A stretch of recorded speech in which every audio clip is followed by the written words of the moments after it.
Ah non, c'est 3 vaches laitières par terrain de foot. Oh là là là.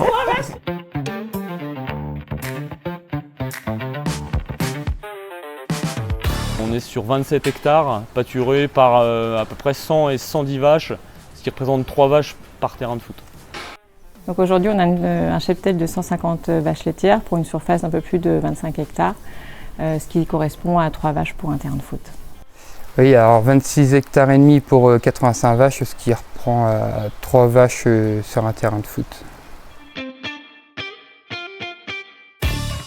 Donc la majorité de ce qu'on donne à nos animaux, ça provient de la ferme.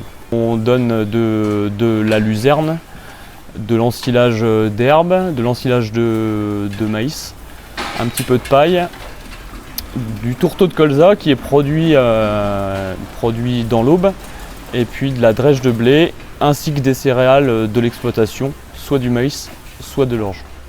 Les vaches mangent principalement de l'herbe sous plusieurs formes, le foin, l'ensilage, et puis le pâturage, et du maïs donc, qui sont produits sur l'exploitation. Il y a aussi un petit peu de paille suivant l'âge, de la céréale fermière, et puis il y a un petit peu d'achat, donc origine France chez nous, qui provient d'une usine de fabrication à quelques kilomètres d'ici.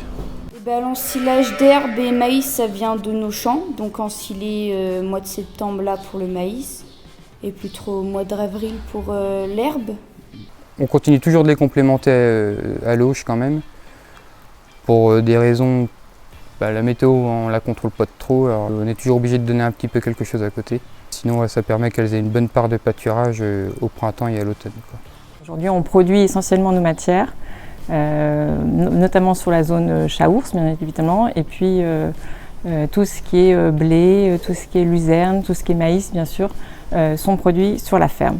On consacre une surface en herbe dans les parcelles pour l'autoconsommation de nos vaches, donc à la fois de la luzerne, du trèfle et du raie gras.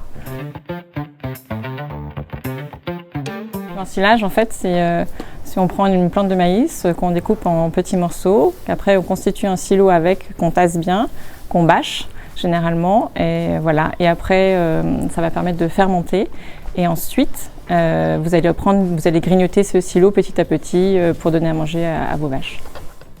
Vive le Chaours et abonnez-vous!